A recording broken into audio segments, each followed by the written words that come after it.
Welcome everyone to another night review. Today we have the all-new 2021 Jeep Grand Cherokee L.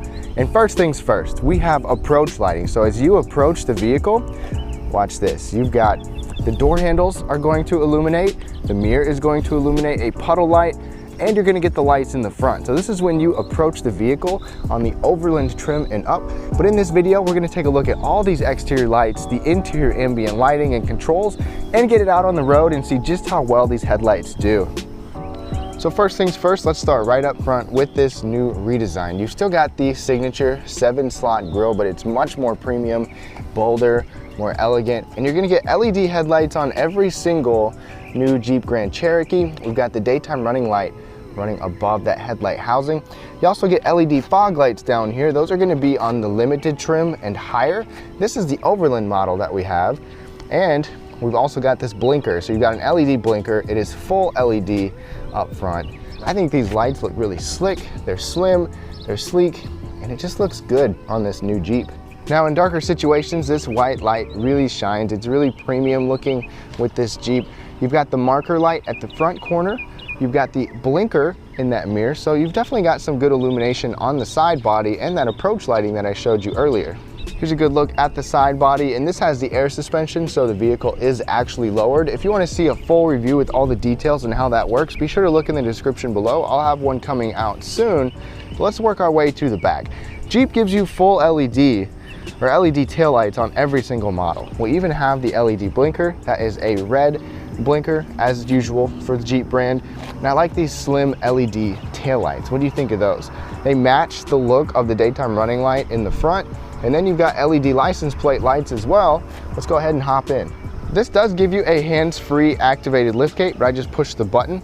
And a couple nice things right off the bat. The tailgate actually gives you puddle lamps. So you have LED lights up above. So in a real dark situation, it's going to illuminate the ground and all the area down here. But in addition to that, you have an LED light right on the side for your cargo area. It is a small light, but it actually does illuminate fairly well. Another really nice touch is the power folding seat controls even have illuminated buttons. So at night, you're not going to be looking around, digging around, trying to find stuff. And if you have the seats folded, you've got those LED lights overhead for the third and second row that are actually fairly bright, even though they're really small. The only thing that's not illuminated is the button to close it, which is kind of odd, but it's right next to the light, so you can find it. And most of the time when I get a white painted vehicle, it's got that nice metallic-y sheen. This does not. It's just a bright white. It's just a pure white. But let's look in the back. So you can have it set to when you open the doors, the lights will turn on. But you can even see right off the bat a little bit of ambient lighting over there, a little bit of ambient lighting down at the footwells as well. And it's interesting because the lights back here are tiny. You've got LED lights all throughout this Jeep, but these overhead LEDs are just really tiny. They illuminate the area good enough without being overpowering, but I thought that was interesting. And all of this is really cool to see. Back here you have illuminated controls. You even have dual zone climate control for the backseat passengers, heated seats. You can even get ventilated seats on upper trim levels. And you've got 4 USB ports and a 3-prong outlet down there, and those are illuminated. As you saw on the other side, the backseat even gets a little bit of ambient lighting underneath that door trim. Now where the good stuff happens as we move inside. First of all, just a quick look at these seats. These have so many different adjustments. They're very plush and comfortable. They're massaging, heated, and ventilated with memory settings. But you've got some more LED lights up here. Let's go ahead and hop in and take a look at everything. All right, now we are inside of the Jeep, and it's a nice interior overall. It's actually a really nice interior. Jeep has gotten pretty impressive with everything that they offer in here, including the ambient lighting, the displays, the materials, all of that. But all the buttons on the steering wheel have some illumination to them. I'll show you all the controls in a second. Over on the door, you see this door panel right here. The top trim for the Jeep is going to give you some real wood up here, but this is just fake wood, but it still looks nice. Ambient lighting strip under there. All of your window switches, mirror controls, even, I mean, every single button over here has a backlight to it. One thing that I even like is that the Macintosh branded audio even has a light on it, which is kind of cool. There's ambient lighting down in the door pocket, and there's some ambient lighting down at my feet. It is somewhat faint, but you can change the brightness if you want.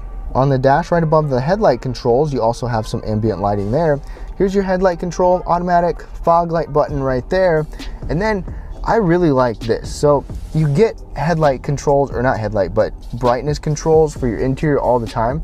This side is your interior brightness, like your gauge cluster and your center screen, but this one is the ambient lighting brightness. So you can just adjust the brightness of your ambient lighting and your interior brightness separately and quickly with these controls, and you can completely turn off the ambient lighting if you want. So for example, looking at the door, that's with the brightness turned all the way up. I'm going to dim it down, and then you can completely shut it off. So I love that you have easy access to that. And I'm a fan of Jeep's new digital display right here. It is frameless. It takes up this whole area. There's a lot of information that you can see on here, even a night vision camera, and I'll talk more about that. It's infrared, so it helps you to spot animals, like for example, a deer in the road or something like that. And I'll talk about that a little bit more later.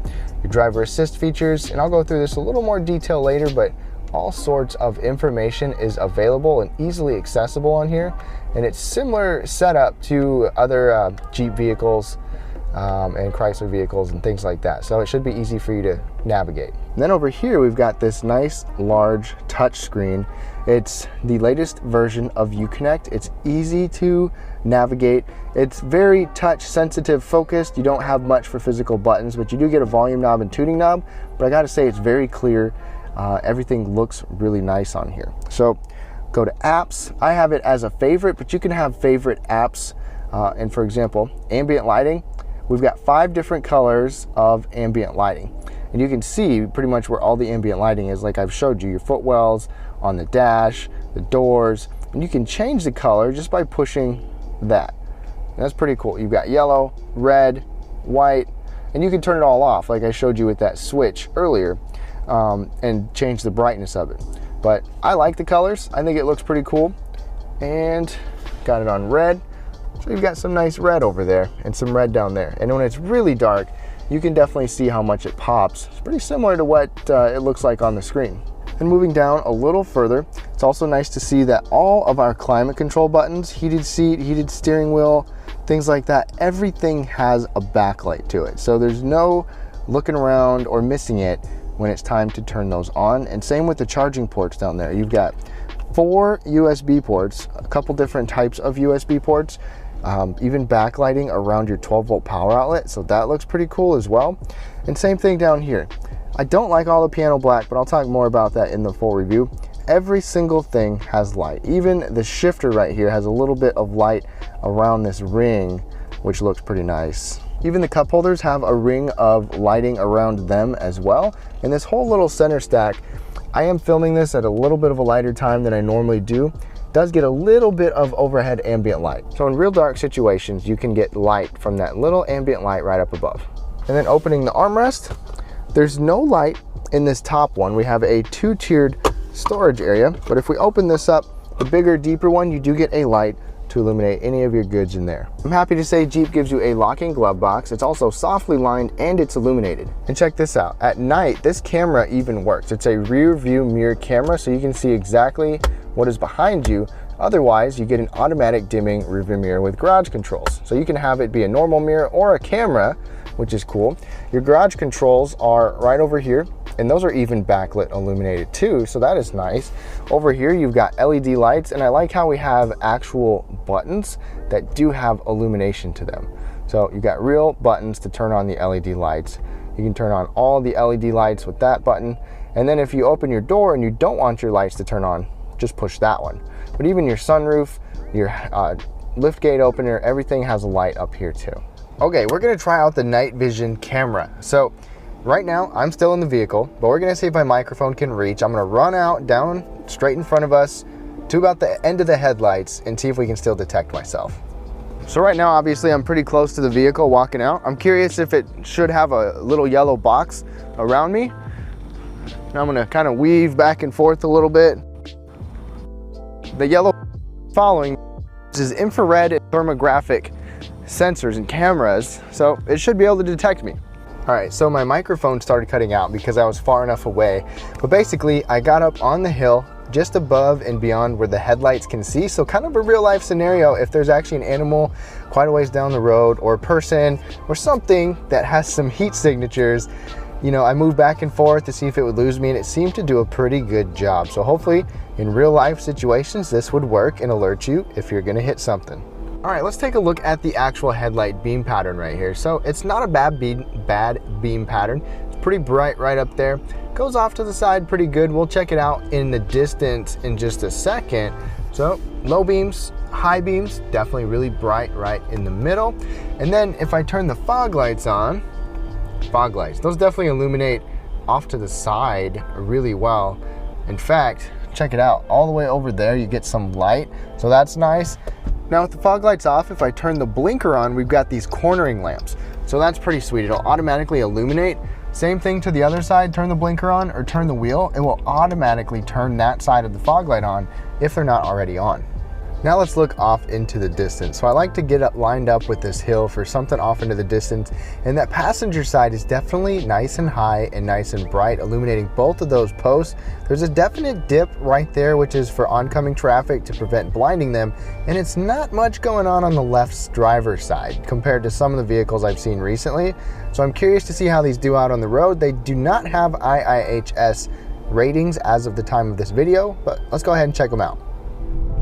All right, y'all, we are now behind the wheel of this Jeep Grand Cherokee L, and right off the bat, cornering lights, if I turn the blinker on or even just turn the wheel one direction or the other, you're gonna get light illuminating to the side of the vehicle.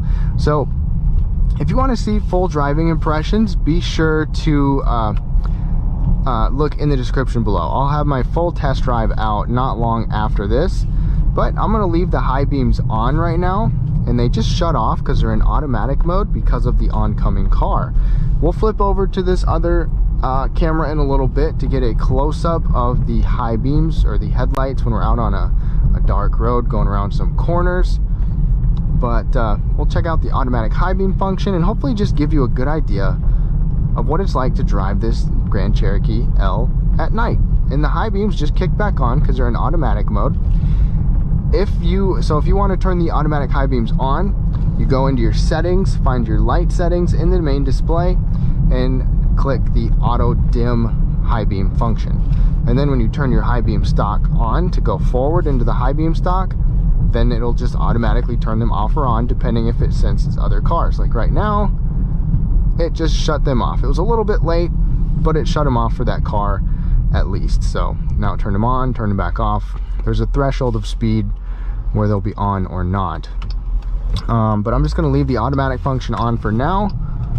And just because we have the V8, let's go ahead and get on it. This has some power. And right away when I took off there, it actually kind of quickly flashed those people. So that's a bummer. There have been a few instances of that in this Grand Cherokee L in the time I've been driving it, where it's not perfect as far as when the light is on or the high beams are on or not. The high beams are off, so we're just low beams, and even with the street lights ahead, there's still a good beam pattern. I mean, I can still see this is illuminated pretty well. In fact, I'm going to turn the night vision camera on, and I will let you know if anything pops up on there. But we'll get on a dark road in a second.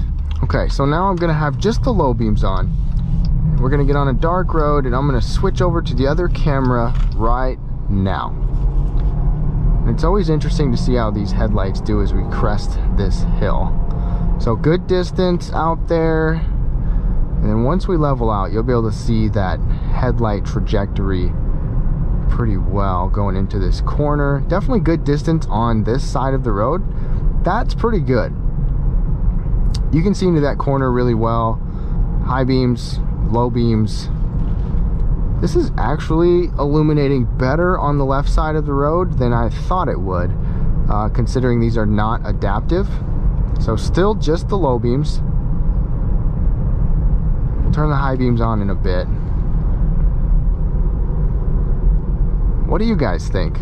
So far these look pretty good. So there's a car out in front of me, and give them a little bit of room, but I can see the road markers quite a ways up there, just with the low beams still. The fog lights are off.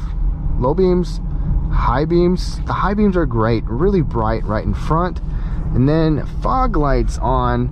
If I want to look out into the ditch, I have really good peripheral vision pretty far off into the corners, and especially in the close proximity side distance. So that's good. Now automatic high beams are on. We'll see how they do going around the corner.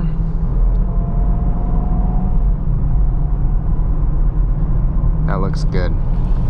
IIHS has not rated these headlights yet, but I would say that they're pretty good. The oncoming traffic side distance might not be great, but it's good. So high beams are still on, even with the bright street light to the left, and even with the car off in the distance in front of us. High beams on. Really good visibility. I'm going to turn them off. Low beams are still good too. I'm happy with those. They're not too close. They have good distance out in front. I'm going to turn the fog lights on again, and you've definitely got a lot of immediate brightness. I have not been able to drive in the fog with these to know, but automatic high beam function on again. And overall, I would say these headlights are impressive. I'm happy with them. I haven't been able to spend a ton of time with them on the road, but they are definitely doing a nice job. But I hope you enjoyed the night video of this Grand Cherokee L. Be sure to check out my full review. If you have not seen that yet, look in the description below, because I'll be posting that soon after this with all the good details. But thank you again. Hope you have a great day, and we'll catch you next time.